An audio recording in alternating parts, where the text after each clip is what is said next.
What's going on? Welcome to Asian Cosell. Yep, the state of Maine will continue to defy Trump's EO and males and women's sports. So here we go. Maine being a little defiant. Now, not the rest of the state, it's just the ones making those reports. So it's outkick report on Monday. U.S. Department of Health and Human Services for Civil Rights announced that the Maine Department of Education, the Maine's Principal Association, and Greeley High School are each in violation of what? Title IX. And yep, the Department of Education issue not launched an investigation in the state of Maine after a trans identifying male track athlete won a state title in girls pole vaulting earlier this year.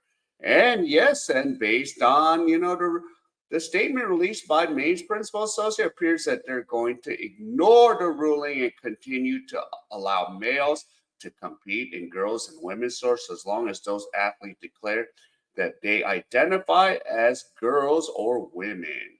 So the determination that NPA has violated Title IX first requires that the NPA be beholden to Title IX due to receiving direct and indirect funding from the federal government, the statement says. And here is, yep, Donald Trump signing the bill here, and all the ladies there saying, yeah, we're not going to allow this.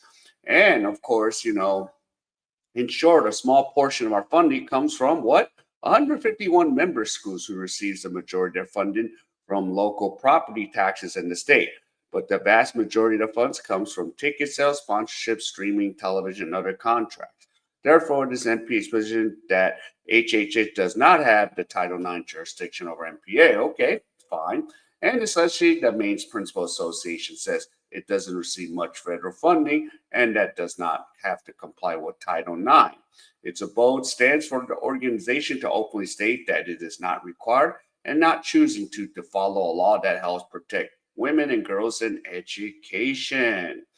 But instead, they are leaning on the Maine Human Rights Act, which choose to prioritize gender identity over what? Biological reality.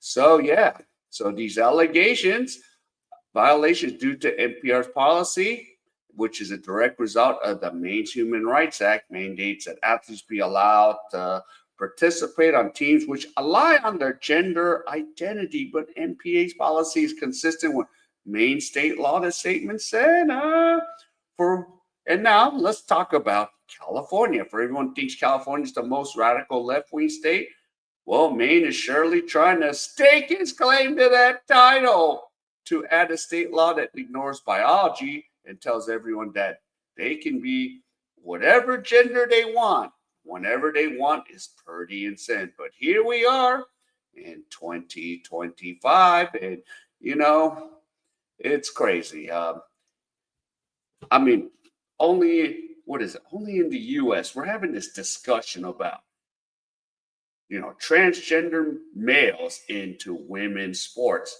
They don't belong there. There should be a division for their own, or go play with the men. But hey, they want to just divide this order that Trump has signed. So it's crazy. So some states are going to still fight this, and it's like, no, we don't want the males to be coming into women's sports or girls' sports, and one day they're going to injure them. That's what it might take, huh? Jeez, and that's going to be a sad sight when I have to do a video or read that article, huh?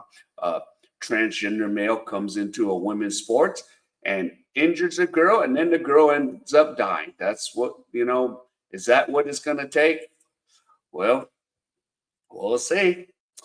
So, yeah. All right. If any of you enjoyed this content, please give me the HKO special. Help the king out.